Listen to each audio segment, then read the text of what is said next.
already one around Oniru Market Road, because that's the first toll plaza that will go live. As the other ones are now developed, the alternative routes are going to also be developed. But please let me nail the point about the fencing. Look, it's a safety factor, all right? You can't just have, in a faster flowing environment, people running up and down the road, whether it's chickens or horses or human beings, as the case may be. We're trying to avoid accidents.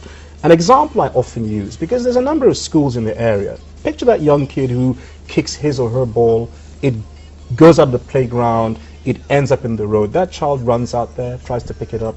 God knows what. What about those who own fuel stations, for instance? Well, the way these things are dealt with in developed environments is that access roads are provided, which happens to be a responsibility of Lagos State under this public-private partnership arrangement. Lagos State, I believe, is gradually building these things, but you don't just find people driving on and off and making U-turns just at any point you like. It doesn't happen that way in an international standard. So what are you providing? What are you providing? What is LCC providing for that man whose business is located along the expressway? Well, what LCC is providing is this, and this is the way the public-private partnership arrangement with Lagos State works.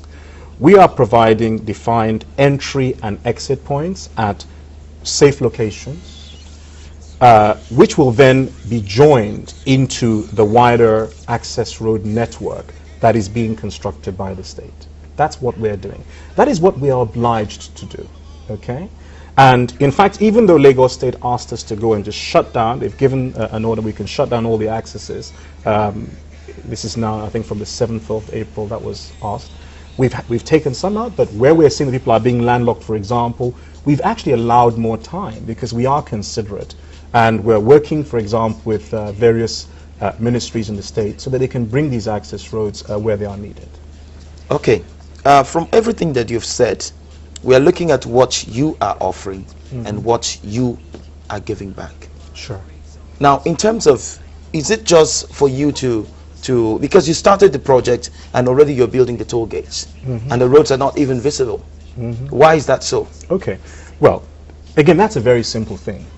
When you look at construction and you look at a road like this, there are different pieces of infrastructure involved. You have toll plazas which are in isolated locations. You have roads which themselves are not just putting down a bit of earth and you suddenly put, asphalt on top. You're layering the road. You're building drainage systems. And there's a plethora of issues. Importantly, you cannot effectively build the road until the right-of-way is clear, free of encumbrances, etc. One of the biggest challenges to date has been the pace at which that ROW right-of-way has been cleared, especially with PHCN pylons in the way. Everybody's working together, the Lagos State government, PHCN. It's major work. But the point ultimately, Victor, is that each of those pieces of infrastructure have a different sequence and amount of time and work involved. So a toll plaza, for example, typically can take up to 9 months to construct, whereas the road, as you go along, doesn't quite do that. And there's a lot of things going on that you don't see. A lot of that work happens at night. There's a lot of layer work going on, like bedrock foundation laid down, drainage. There's a lot of excavation we're doing.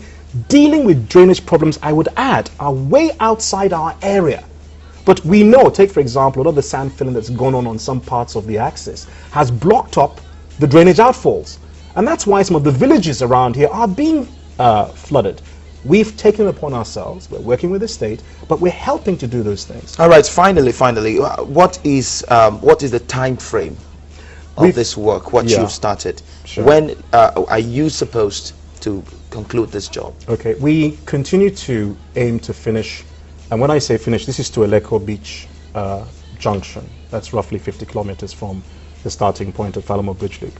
We're still aiming to have this done by the end of 2011, but I have to always say at the same time, Victor, that this is contingent upon everybody doing what they have to do. The government has its own responsibilities, has to do it on time in the way required, and so on and so forth, such as provide the right of way free of encumbrances, deal with the land issues which are not our responsibility, like I've explained to you several times.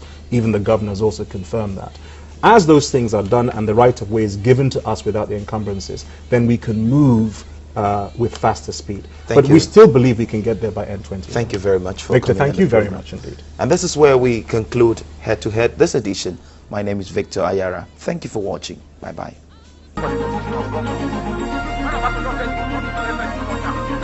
that to all Nigerians can be, best for the position of government. When I'm about to look at the money, you can say that to all Nigerians can be, best for the position of government. When I'm about to look at the money, you can say that to all Nigerians can be.